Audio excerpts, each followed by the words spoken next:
I didn't really want a project like this, but I fell in love with the damn thing. 50 bucks on Craigslist, local, just a couple minutes down the road. A buddy of mine that has this 47 fridge that I'm going to be working on tomorrow suggested I go take a peek at it, and we couldn't find a home for it. But so I went and looked at it anyway, just to see, maybe it's something simple to fix. Who knows? The guy didn't know if it worked or not. I think he might have known, but anyway, here we are. So this is a 1935 General Electric monitor top. It's a CK type, specifically CK-2-B16. It's a sulfur dioxide unit. I believe it's a 35. These things were made in the 1930s, and the first letter or first number of the serial tag there is a 5, suggesting that it's a 1935, as I understand it. What you're looking at is basically how I got it. It was in 2 pieces at the time. If you're not familiar with these units, this is the entire cooling unit there, and that thing sits down on top of the cabinet. So it's really only a refrigerator, other than a couple ice cube trays there in the evaporator down below. It's pretty much original. I don't know if anybody's ever really done any work on it. You can see that looks like the original cord. All the wiring's pretty crackly and dry. As I said, this thing has sulfur dioxide. It had sulfur dioxide. This line coming off of the high side float here is busted off.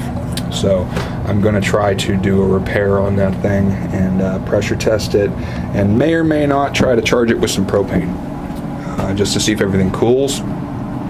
And then down the road, I'm thinking I'm going to move to isobutane because it's much more close in properties in almost every metric to sulfur dioxide, with the exception of the specific gravity of liquid sulfur dioxide, which is very, very, very dense. Probably one of the densest liquid refrigerants. What you're looking at is the back side of the unit right now. That's because this is where the repair and everything's going to happen. The front side has the controls, thermostat, and his escutcheon, whatever it's called. There's the rod for the foot pedal. This thing had legs on it. There's the legs down there.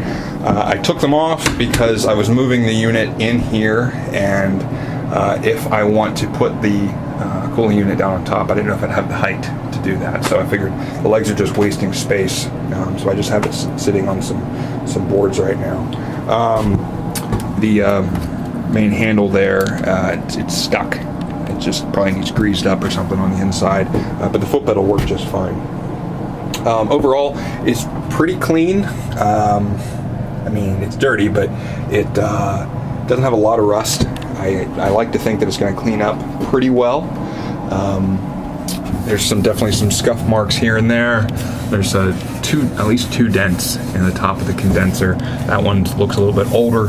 This one's pretty fresh. The guy said he moved it himself. I believe him. Oh yeah, there's also this one down here. It's kind of an odd one on top of the high side float. They didn't really design it with a lot of clearance. So anyway, whenever I toured it, I did tear the insulation out. I'd like to know what this material is. It's all going to get re-insulated, and I'm going to end up tearing the whole evaporator off of the base and taking this panel off. I'm going to rewire it and re-insulate it, reseal everything. It has 3 lines down here, and I was really kind of confused what the hell this 3rd line was for. This one's coming off the high side float. So this is technically low right here, low pressure, but it's coming off the high side. And then this large one here is coming off the header on the evaporator, and it suction line back to the compressor. So once I tore the insulation out, it became quite obvious. This line runs up in through the high side float, and I assume it terminates here at the service valve. So I haven't had the cap off yet. My buddy that has this 47 fridge loaned me the, I think it's an Imperial service valve kit. It's very old.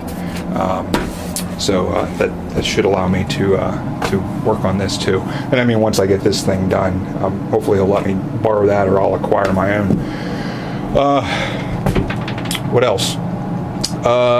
So in terms of the general condition, when I first walked up to the thing, you know, it has all this material on top. I was like, what the hell is that? Well, there's some kind of rubbery material that's probably left of the seal that sealed these cooling unit to the cabinet. But the rest of this material is kind of a fiberboard, which what we might know today is like particle board. It seems to be what some of the mating surface, but kind of acts as an insulation towards the top here. The rest of it down below seems to be some kind of a packaged fiberglass, kind of packaged in craft paper or waxed craft paper, something like that. So this is all junk, and this material seems to have come off of the bottom of the cooling unit. So, you know, all this kind of stuff, all this crap is going to need to be replaced. It's all deteriorated, and I'm guessing this thing sat on here long enough. The seal was probably bad. You know, moisture and condensation eventually kind of deteriorated this material, and it kind of bonded with the top of the cabinet. So when it was pulled apart, it just tore to pieces. So this is all going to get pulled apart. The cabinet liner is going to get pulled out, and yeah, I'm going to just kind of generally clean it up and just want to make it work. As far as the exterior goes, I have no intentions of, you know, sanding, sandblasting, and all that kind of stuff, and painting it and getting it nice and glossy and new looking. I don't want to make it look like a remake, like a you know, some kind of retro looking old fridge that's actually new. I kind of like the fact that it's got some character to it. So other than maybe just cleaning up some of the rust spots, or at the very least just kind of scuffing them up and just cleaning the whole thing and just clear coating it, just, you know, letting it have its character. Some future owner may want to make it look like new. More power to them. I just want to make it work. I think it deserves that. So I kind of feel responsible for it. It has one rack, and it's a sliding rack. And I don't know what I'm going to do about that.